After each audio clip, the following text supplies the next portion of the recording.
들어갑니다. 비가 좀 오는 토요일인데 어제 영상에서 이 댓글 너무 많이 남겨주셔가지고 감사합니다. 제가 다 읽어봤어요. 좋은 말씀 많이 해주셔서 이제 감사드리고 오늘 영상은 이제 나스닥 좀 보고요. 미국장 이 마감이 됐죠. 새벽에. 거기에 대해서 우리 시황과 좀 연관을 시켜서 잠깐 설명을 좀 드리고 볼 종목이 HMM을 볼 거고요. 그리고 LG화학 그리고 이제 롯데지주를 좀 소개를 시켜 드리려고 좀 찾아서 왔고 삼성물산, 삼성 SDS, GS 이렇게 영상에서 주말에 보도록 하겠습니다. 시간이 좀 길어지면 나눠서 좀 올리고요. 시간이 뭐 되면은 한 영상에 좀 올리고 그렇게 하도록 하겠습니다. 먼저 이제 나스닥 볼게요. 이제 나스닥이 새벽에 1.24% 상승 마감을 했고 다우지수도 같이 올랐어요.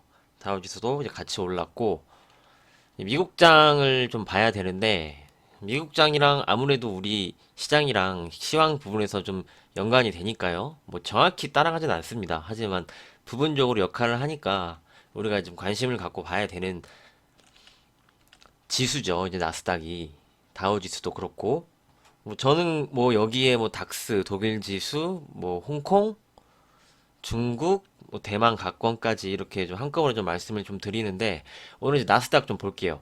나스닥이 이렇게 보면은 차트로 먼저 보면 쌍바닥이죠. 쌍바닥을 이제 그려줬는데 패턴이 중요한 거죠. 쌍바닥을 그리지만 저점이 높아졌죠. 이 고점에서도 고점이 낮아지면은 이렇게 추가적으로 하락이 나오는 거고 N자형으로 빠지는 거잖아요. 저점에서도 저점을 높이면은 그만큼 다시 상승을 할 수 있는 그런 목표가 좀 나오는 거죠. 그렇게 좀 보시면 되는데 똑같아요. 위에서 어깨가 낮아지거나 밑에서는 저점을 높이거나 무릎을 높이거나 이렇게 설명을 해도 되겠죠. 그런 모습인데 나스닥은 긍정적이라는 거죠. 저점을 높이면서 양봉이 나오면서 움직이고 있으니까 여기에 다우지수 한번 볼게요. 다우지수가 보시면 전고점까지 거의 다 왔습니다. 종가상으로는 신고가를 갱신을 한 거죠. 다우지수는. 그러면서 미국 시장의 흐름이 되게 좋은 거예요, 지금. 그 다음에 여기에 어제 영상에서 마지막에 좀 말씀을 드렸죠. 미국에 있는 공포지수가 전저점을 한 번 더 이탈을 했어요. 이러면 위험하지 않다고 말씀드렸죠. 지속적으로 좀 체크를 하셔야 됩니다. 그래서 상황이 좋아요. 상황은 좋은데 걸리는 부분이 하나가 있어요. 그 부분이 달러거든요. 달러 인덱스를 한번 보겠습니다. 이게 달러 인덱스인데 우리나라 환율이랑 똑같죠? 환율도 이제 보여드렸는데 환율이 하락으로 가면은 시장이 반대적으로 매수가 들어오면 상승이 나왔었어요. 달러랑 미국 시장도 마찬가지거든요. 그런데 달러가 여기 전고점을 넘어갔어요. 전고점을 넘어갔죠. 이미 달러는 방향을 틀었어요, 이제. 장기적으로 가격이 오른다는 것을 지금 말을 해주고 있는데 이 부분이 미국 시장에서는 그 테이퍼링, 유동성 회수죠. 거기에 대한 스트레스를 슬슬 받고 있는 거예요, 지금. 이게 지금 당장에는 나오지 않겠지만 이미 많이 돈이 풀려서 채권 금리에 대해서 우리가 뉴스로 많이 접하잖아요. 저는 뭐 미리 뉴스 나오기 전에 누가 얘기하기도 전에 먼저 말씀을 드렸지만 금리가 이제 상승 쪽으로 돌아서는 거죠. 그러면서 이제 보험주, 은행주 그 시기에 좀 말씀을 드렸고 그 부분을 이제 좀 끌고 가셔야 된다. 이렇게 좀 말씀을 드렸는데 역시 계속적으로 끌고 가는 관점입니다. 이유는 금리는 이미 저점이 나온 거예요. 그거는 누구도 반박을 할 수가 없습니다. 그러면서 이 달러도 반영을 하는 거죠. 예전 같았으면은 다우지수 신고가 갱신하고 나스닥이 이렇게 급등을 하면은 달러가 급락을 하거나 내려오는 흐름이 나와야 되는데 지금 상승 쪽으로 계속 각을 잡고 가고 있죠. 이게 뭐냐면은 주식시장 나스닥이 계속적으로 신고가를 또 갱신을 해서 랠리가 나오기가 좀 힘들다는 겁니다. 이 달러를 보면은 그 부분과 좀 연관을 짓고 볼 수가 있거든요. 그래서 제가 보는 관점은 나스닥은 뭐 상승이 추가적으로 나와도 뭐 정고점 뭐 살짝 넘어가도 좀 쌍봉을 좀 만들고 그런 형태로 좀 움직이지 않을까 이제 기간상 좀 그렇게는 보고 있어요. 이 말은 우리 시장도 여기에 맞춰서 뭐 상승 쪽으로 지금 말씀을 드리고 있지만 상승이 어느 정도 나오고 박스권 상단이나 추가적으로 상승 계속적으로 나오면은 어느 일정 부분은 좀 챙겨주시고 다시 한번 봐야 되는 그런 전략이 좀 필요하다. 이렇게 좀 말씀을 드리는 부분입니다. 이미 달러는 상승 쪽으로 좀 각을 잡았다 생각을 합니다. 금리 부분 때문에 유동성 부분 때문에 어쩔 수가 없어요. 그 부분 우리가 이해를 하고 이제 나스닥이 그래서 빅스도 저점을 깨니까 다시 뭐 랠리를 이렇게 가가지고 뭐 16,000, 17,000 이렇게 갈까에 대한 부분은 잘 모르겠다는 거예요. 이제 여기서 뭐 상승은 나오겠지만 이게 다시 한번 대세 상승으로 갈 수가 있을까? 이 부분에 대한 건 어제도 말씀을 드렸죠. 유동성으로 장이 올라왔기 때문에 이게 또 다시 한번 대세 상승으로 가려면은 실적이 서프라이즈에 더 서프라이즈에 준하는 엄청나게 실적이 좋게 나와야 된다. 그래야지 밸류가 맞춰지는 거예요. 지금 밸류로 올라온 게 아니잖아요, 시장이. 가치로 올라온 게 아니고 유동성으로 올라온 거기 때문에 그 부분을 형평성으로 이제 맞춰주는 작업이 올해는 나온다 이거죠. 근데 지금은 그게 아니고 점점 시간이 이제 가면 갈수록 그렇게 되지 않을까 이렇게 생각을 하고 있는 겁니다. 어떤 부분인지 이해가 되셨죠? 이렇게 좀 시향을 보시면 될 것 같아요.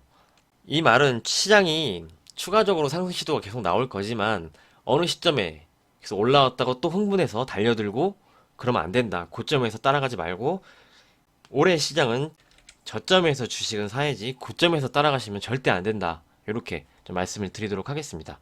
우리 시장도 좀 말씀을 드리면 시장이 상승 시도가 나올 것으로 보고 있어요. 보고 있는데 이런 구간처럼 얘가 어느 순간 어느 시점에 이 정도 뭐 이렇게 올라오면은 이것처럼 와 또 우르르르르 이제 시장이 가는구나 이렇게 하기보다는 좀 챙겨주시면서 다시 한번 시장이 어떻게 흘러가는지 그때 판을 다시 한번 봐야 된다 이렇게 좀 말씀을 드리는 겁니다.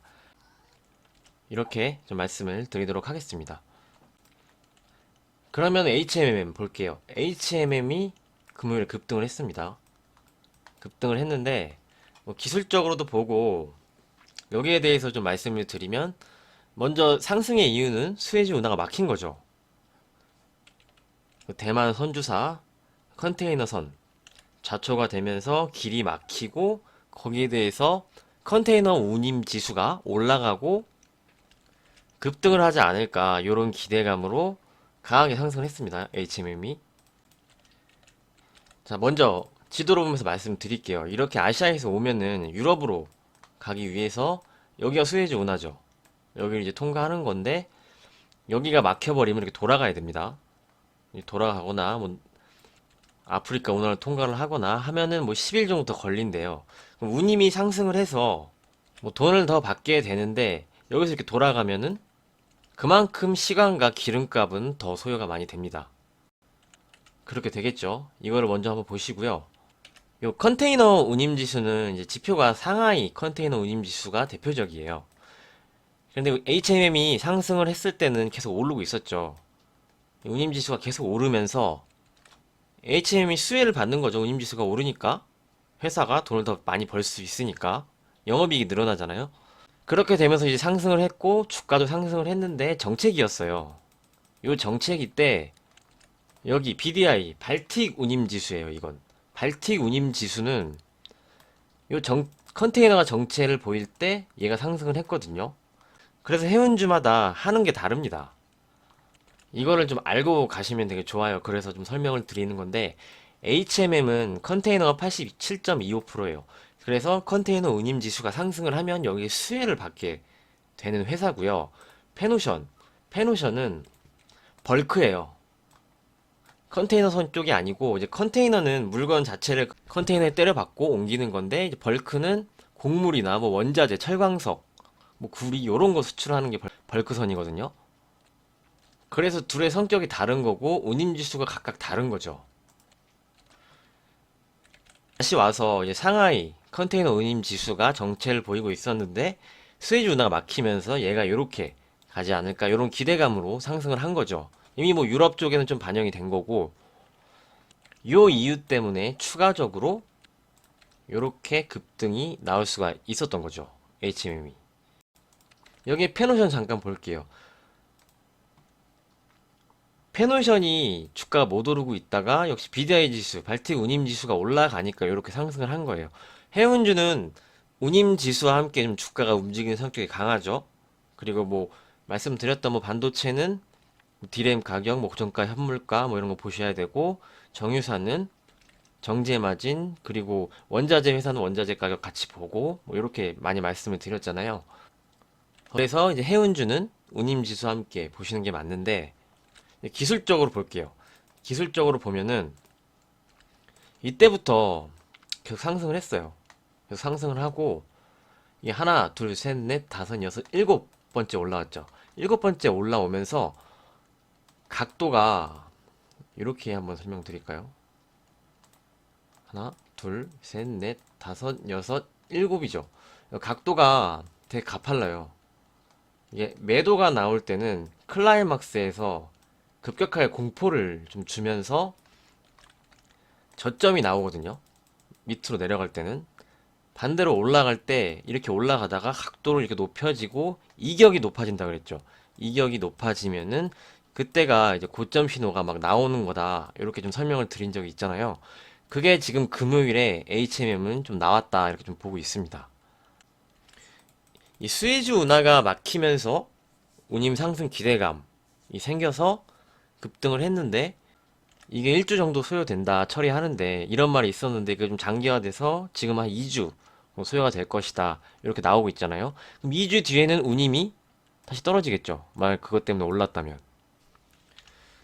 그래서 오늘 HMM에 대해서 말씀드리는 이유는 따라 들어가지 않으셨으면 해서 좀 말씀을 드리는 부분입니다.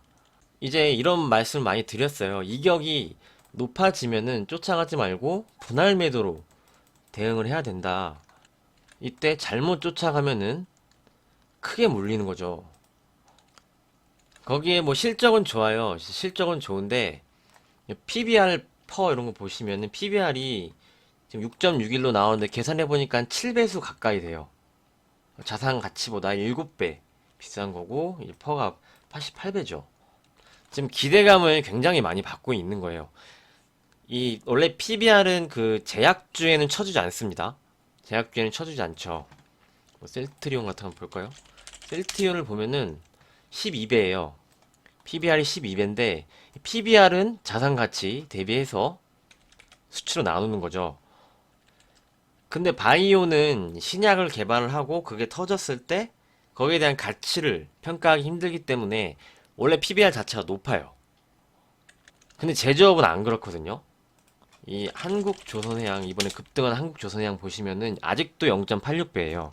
해운주가 뭐 제조업이라고 하기는 그렇지만 실체가 있는 거잖아요. 바이오와는 다르게. 그렇기 때문에 기대감을 굉장히 많이 받고 있다. 지금 이 종목은. 그래서 이제 보유하신 분들은 뭐 분할 매도로 좀 챙겨주시면서 대응하는 게 좋을 것 같고 신규로는 지금 따라가는 구간이 아니다. 다시 말씀드리면 매수의 클라이막스 때 올라가다가 급하게 이격을 높이면서 갈 때는 이 매수의 클라이막스가 많았습니다. 제가 봤을 때 지금 뭐 물동량의 증가도 있지만 이 컨테이너 선 운임 자체가 많이 오르는 게 이게 해외 왔다 갔다 하면은 격리도 하잖아요. 그러면 좀 지연이 될 거예요. 그게 좀 더 이제 컨테이너선 운임 지수를 더 상승을 하게 된 요인이 아닌가 좀 이렇게 좀 생각을 하고 있습니다. 이렇게 좀 말씀을 드리고요. 이제 결론은 HMM은 지금 따라가는 구간이 아니기 때문에 따라가지 않으셨으면 좋겠다라는 생각으로 오늘 이제 영상 통해서 이제 말씀드린 겁니다. 이렇게 말씀드리고요. 이제 다음 영상으로 좀 준비해야 될 것 같네요. 다음 영상으로 LG화학, 롯데지주, 삼성물산, 삼성 SDS, GS까지 보도록 하겠습니다. 오늘 내용도 잘 참고해 주시고요. 다음 영상으로 찾아뵙겠습니다. 감사합니다.